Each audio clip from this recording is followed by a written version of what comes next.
इनके बाप दादा तो हिंदुस्तान जिंदाबाद बोला जाएगा, हिंदुस्तान जिंदाबाद बोला जाएगा, हिंदुस्तान जिंदाबाद ही बोल देते सर। हाँ, हिंदुस्तान जिंदाबाद बोलते, मगर वो पूरा चरित्र जो है योगी जी का ये अच्छा नहीं है।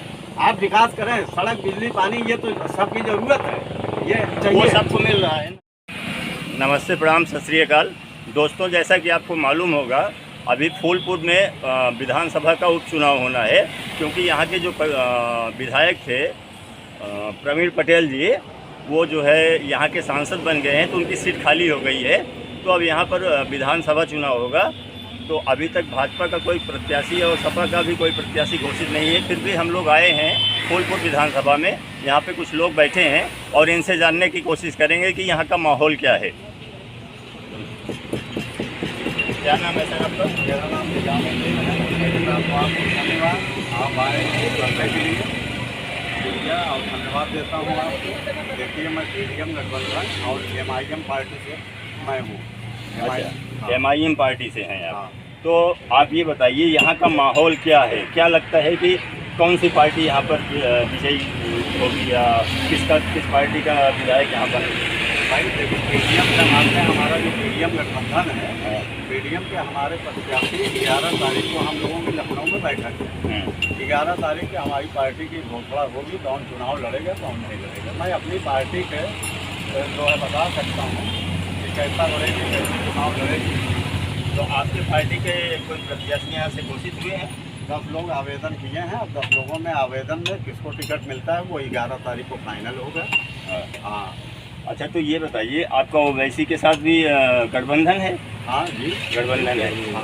तो आप ये बताइए, ओवैसी जो है वो हमेशा जो है देश के खिलाफ, देश में हिंदुओं के खिलाफ नफरती भाषा बोलते हैं। तो इसके बारे में आप क्या कहना चाहेंगे? नहीं, कब बोला है? जब भी बोला है ओवैसी साहब ने, वो हमेशा संविधान के दायरे में बोला है और कभी हिंदुओं के खिलाफ एक बात बताइए सर हमें आप, ओवैसी साहब संसद में खड़े होके जय फिलिस्तीन बोलते हैं, भारत माता की जय नहीं बोलते हैं, जय फिलिस्तीन का नारा देते हैं।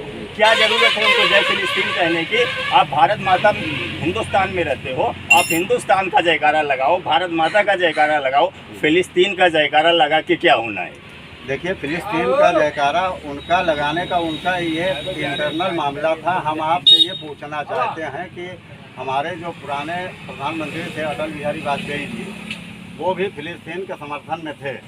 हाँ। नहीं, अभी मैं आपको बता दूं, मोदी जी भी समर्थन में हैं। मोदी जी ने वहां पर राहत सामग्री भी भेजी है। लेकिन हम जिस देश में हैं, जैसे हम इंडिया में रहते हैं, भारत में रहते हैं, तो हमारे भारत देश में क्या क्या चल रहा है, लोगों को क्या चाहिए क्या नहीं चाहिए, हम पहले वहाँ का सॉल्व करेंगे ना कि हम बाहर देश का देखेंगे। तो अगर वो जब शपथ ग्रहण कर रहे थे उस टाइम में उन्होंने जय भारत, जय हिंद, हिंदुस्तान की जय बोला होता तो ठीक था। अच्छा, उन्होंने अगर फिलिस्तीन का जय बोला तो फिलिस्तीन का अच्छी बात है, जय बोला, उसके साथ वो भारत माता की भी जय बोल सकते थे। हाँ, बिल्कुल बोल सकते हैं, मगर हमारे धर्मों में जय नहीं बोला जाता। तो हिंदुस्तान जिंदाबाद बोला जाएगा, हिंदुस्तान जिंदाबाद बोला जाएगा, हिंदुस्तान जिंदाबाद ही बोल देते सर। हाँ, हिंदुस्तान जिंदाबाद बोलते, मगर वो बड़े नेता हैं, बालिस्टर हैं, पढ़े लिखे हैं, हम उनके बराबरी नहीं कर सकते। मैं उनका कार्यकर्ता हूँ और उनकी बराबरी मैं नहीं कर सकता हूँ। कुछ सोचे समझे होंगे, इसलिए उन्होंने नहीं बोला होगा। अच्छा, आप जानते हो कि उनके एक भाई हैं जिन्होंने एक बयान दिया था बहुत पहले, बहुत पुराना बयान है, कि 15 मिनट के लिए पुलिस हटा लो तो हम हिंदुओं को दिखा देंगे। इस तरीके से तो हिंदू संगठन भी कई बार बयान दिया है, इसको क्या करें? जैसे क्या? बहुत से संगठन ऐसे हैं। क्या बयान दिया? बहुत सारे बयान हैं। अगर याद हो तो बताइए। नहीं, बहुत सारे बयान हैं। आप चैनल वाले हैं, आप हमसे ज़्यादा ज्ञानी हैं। बहुत सारे बयान आपके हिंदू संगठन भी दिया है। हम आपसे ये पूछना चाहते हैं, मैं यहाँ आपको एक चीज़ टोकना चाहता हूँ, हिंदू संगठन मेरा नहीं है, क्योंकि मैं एज आपसे एक न्यूज़ रिपोर्टर पूछ रहा हूँ। तो जो हिंदुओं का ग्रुप है या उनका जो संगठन है वो मेरा नहीं है। मैं तो आपकी भी बात करूँगा, उनकी भी बात करूँगा, सबकी बात करूँगा। नहीं, आप सही पूछ रहे हैं, आप सबकी बात करते हैं, ये अच्छी बात है।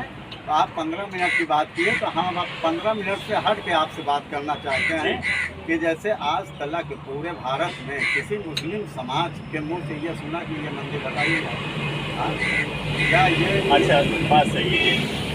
मुस्लिम समाज के मुँह से हमने सुना कि जो बाबरी मस्जिद थी, वही ओवैसी साहब बोलते हैं कि हम अगर मर भी जाएंगे तो हम अपने नाती बेटे बच्चों को सिखा के जाएंगे कि बाबरी मस्जिद हमारी थी। आप बताइए, बाबर यहाँ का रहने वाला था? बाबर यहाँ का रहने वाला नहीं था। मंदिर तोड़कर मस्जिद बनाया गया था, आपको भी मालूम होगा, क्योंकि उसके साक्ष्य मिले हैं। और ये जो राम मंदिर बना, वो कोई मोदी और योगी ने अपना आदेश दे के नहीं बनवाया। हाई कोर्ट में केस चला, सालों साल चला, उसके बाद फिर सुप्रीम कोर्ट में चला। सुप्रीम कोर्ट ने जो साक्ष्य मिला उनको, उस आधार पर राम मंदिर बनाने का उन्होंने डिसीजन दिया। तो आप बताइए, ये बाबर मतलब बाबर से क्या पीड़ा है, मतलब क्या हमदर्दी है क्या उनको? देखिए, बाबर एक शासक था, मुगल शासक था, एक शासक था बाबर। और शासक तो आज हमारे प्रधानमंत्री मोदी जी भी हैं, योगी जी भी हैं। नहीं। आप मेरा सवाल सुनिए। और अगर आप साक्ष्य की बात करते हैं तो साक्ष्य तो वहाँ बौद्धों का भी मिला है। वहाँ तो साक्ष्य जो राम मंदिर या जहाँ बाबरी मस्जिद के आप सवाल कर रहे हैं, वहाँ बौद्धों का भी साक्ष्य मिला है। बौद्ध यह चैलेंज कर रहा है, मैं भी चैलेंज कर रहा हूँ कि हमारा देश या हमारे जो भी नेता जाते हैं, ये नहीं बताते कि मैं मर्यादा पुरुषोत्तम राम की भूमि से आया हूँ, ये बताते हैं कि मैं बौद्ध के भूमि से आया हूँ। आप कहीं भी विदेशों में जब जाते हैं तो यही बताते हैं कि मैं बौद्ध की भूमि से आया हूँ। ये नहीं बताते कि मर्यादा पुरुषोत्तम की भूमि से आया हूँ मैं, या मैं श्री रामचंद्र की भूमि से आया हूँ। आप बताइए, विदेशों में जो भी हमारे बड़े लीडर जाते हैं, जैसे हाँ, आज इतिहास है कि जो भी हमारे नाम लीजिए, चाहे वो मोदी जी रहे हो, चाहे राहुल गांधी रहे हो, चाहे जो भी लीडर रहा हो। देखिए, जब हमारे चाहे अगर आज ओवैसी भी जाएंगे विदेश, तो क्या बोलेंगे, मैं भारत से आया हूँ। हाँ, भारत कहाँ से? भारत से आया हूँ। उसमें जय श्री राम और बौद्ध और मुस्लिम का मतलब नहीं रहता है, क्योंकि हम जब विदेश जाते हैं तो वहाँ पर भारत को लोग जानते हैं, इंडिया को लोग जानते हैं, न कि जय श्री राम को जानते हैं, न कि बौद्ध को जानते हैं, न कि किसी मुस्लिम को जानते हैं। तो भारत कोई भी नेता जाएगा, आप जाओगे, मैं जाऊंगा, कोई भी आए, अगर हमसे वहाँ कोई पूछेगा तो हम भी तो यही बताएंगे ना कि सर हम तो है इंडिया से आए हैं, हम भारत से आए हैं। नहीं, ये बात आपकी सही है कि हम तो पहले तो यही बताएंगे भाई मैं एक हिंदुस्तानी हूँ, इंडियन हूँ। मगर जब जहाँ धार्मिक बातें आती हैं तो हमारे नेता यही बताते हैं, भैया मैं बौद्ध की भूमि से आया हूँ। ये हमारा जो भारत है, हमारे जो बौद्ध धर्म के मानने वाले हैं, वहाँ भी कुछ साक्ष्य मिले हैं। कोई बात नहीं सर, हम थोड़ा मुद्दे से बाहर गए। मुद्दा हमारा चुनाव का था, हम चुनाव पे आते हैं वापस। ये बताइए, लगभग 2017 से प्रवीण पटेल यहाँ विधायक थे 2024 तक, क्योंकि अभी तो लोकसभा 5-6 महीने वो सांसद बन गए। तो आपको क्या लगता है, उन्होंने कुछ काम किया था यहाँ पे? यहाँ पे कोई काम उन्होंने नहीं किया था। और सर आपको बता दें, बहुत गारंटी के साथ, चैलेंज के साथ कि अभी यहाँ जितने लोग खड़े हैं, कुछ परसेंट ऐसे लोग होंगे कि प्रवीण पटेल का चेहरा भी नहीं देखा होगा। अच्छा, ये दावे। और योगी जी कैसे मुख्यमंत्री हैं? योगी जी तो हमेशा जातिवाद की बात करते हैं। जातिवाद की बात करते हैं, मतलब योगी जी जो विकास कर रहे हैं वो सिर्फ एक तरफा कर रहे हैं।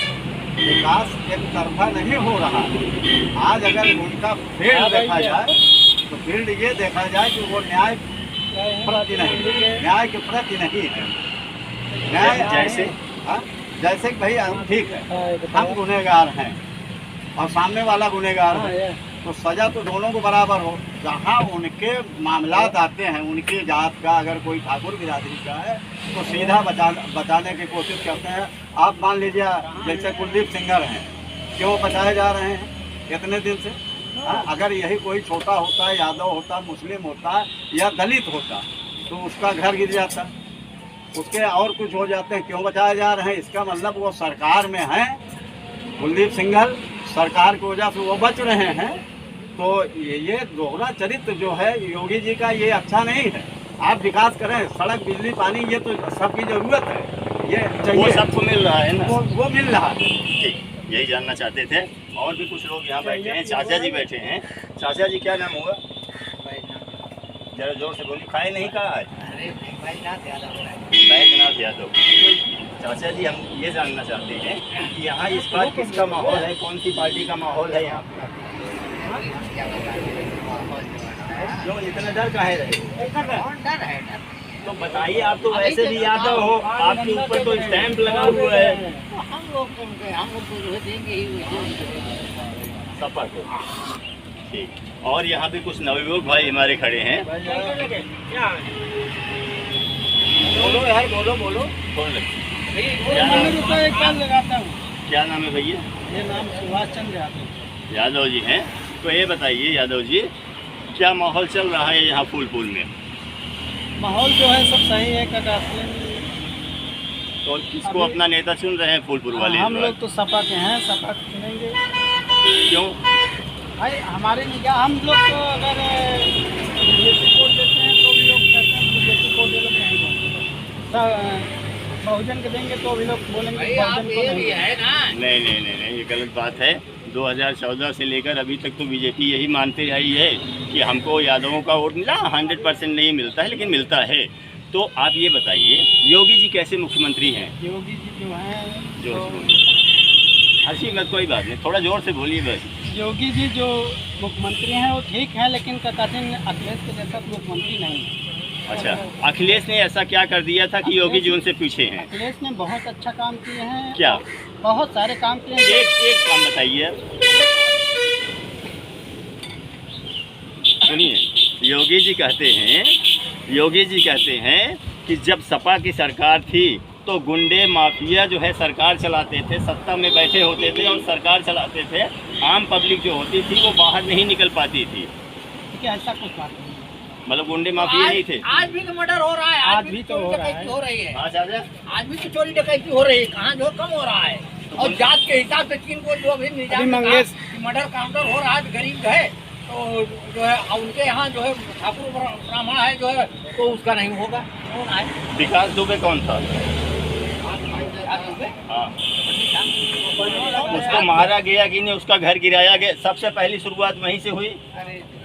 अब बोलिए नहीं चाहते, अभी आप इतना जोश में बोल रहे थे, अब एकदम से चुप हो गए। इलाहाबाद में ही आप जो है कौन बदमाश पुराने कौन है, इनके बाप दादा 2-3 पीढ़ी 4 पीढ़ी से है, उनको नहीं टच होगा। जो उनके सरकार में आए वो नहीं विकास दुबे उनका विरोधी था, इसलिए किया।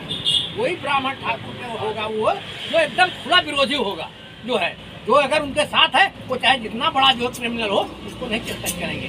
चाचा जी, मेरा ये कहने का मतलब था कि मैं ये नहीं कहता कि एकदम से गुंडई खत्म हो गई, एकदम से भ्रष्टाचार खत्म हो गया, लेकिन उसमें कमी आई ना। कमी नहीं है, बिल्कुल कतई कमी नहीं है। कैसे नहीं कमी हुई? कतई नहीं कमी है। जो है जात के हिसाब से जो उनके हैं वो कर रहे हैं, वो छू नहीं रहे हैं। मतलब आपका कहने का मतलब, चाचा का ये कहने का मतलब है कि भाजपा सरकार में सिर्फ ब्राह्मण और ठाकुरों को ही विकास हो रहा है और उन्हें बचाया जा रहा है, बाकी किसी को नहीं पूछा जा रहा है। चाचा, मैं 2-3 सवाल आपसे लूँगा। नहीं, बोलना पड़ेगा आपको, क्योंकि आप इतना जोर में बोले, मुझे अच्छा लगा कि ऐसे खुल के बात रखनी चाहिए अपनी। आप एक चीज़ बताइए चाचा, आप यादव हैं,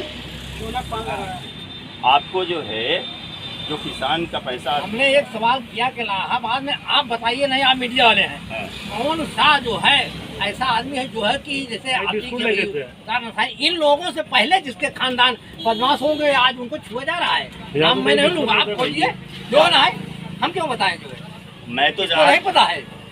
मैं तो जहाँ तक जानता हूँ इलाहाबाद में, प्रयागराज में से पैदा हुए। अगर मैं जैसा हूँ तो मेरा अगर बाप रहा होगा, मैं जैसा हूँ तो मेरा बाप रहा होगा और आगे रहा होगा। अतीक तो अतीक से ही जो बदमाश है गुंडा बने, उनके बाप दादा नहीं थे। और कोई ऐसी पार्टियां हैं, लोग हैं कि जिनके बाप दादा से ही जो है 2-3 पीढ़ी चला आ रहा है, कोई छोड़ने वाला नहीं। हम बता देंगे, आप खोजिए जो है बता दे रहा हूँ। बस इतना ही कि 2-4 पीढ़ी से चल रहा है रंगबाजी गुंडई, कोई छूने वाला नहीं है। अभी भी बिल्कुल आज भी उनके साथ है ना, क्यों छुएंगे? नहीं तो ये बताइए, योगी सरकार में यादवों का विकास नहीं हो रहा है? ना यादव तो चुन के किसान सम्मान निधि का पैसा नहीं मिलता हो रहा। अरे ये तो यार कोई सरकार आएगी सब देंगे, जो है कौन नहीं। बेरोजगारी नहीं दिया, अरे 500 था 1000 कर दिया, कल और महंगाई कोई आएगा 1500 कर देगा, 2000 कर देगा। विद्या कन्याधन नहीं जो है उन्होंने दिया, क्यों नहीं? जो तो सभी में जो है कम ज्यादा है। शुरुआत तो जो है कोई जो है कांग्रेस जो है देश आजाद किया, कांग्रेस के टाइम से भी तो विकास शुरू हुआ। भाई धीरे धीरे बढ़ रहा है, तो बढ़ता जाएगा, समय आता जाएगा, बीतता जा रहा है। तो ये बताइए चाचा, आप कह रहे हैं बेरोजगारी बहुत है, 2014 से पहले 2014 से ही आई होगी बेरोजगारी। नहीं जो है पहले भी थी आज भी है। अच्छा, हमने सोचा आप बोलोगे 2014 से। क्या नाम है भैया आपका? कोई बात नहीं भाई, इतना नाराज क्यों हो रहे हो? नाराज नहीं। तो ठीक है, आप नाम भूल गया मैं आपका, चूँकि चाचा जी इतना ये हो गए। मेरा नाम निजामुद्दीन। निजामुद्दीन जी। तो आपको मैं आपकी पार्टी के बारे में बात करूंगा। आपको क्या लगता है फूलपुर से आपका विधायक बनेगा इस बार? मेरा विधायक पीडीएम का बनेगा।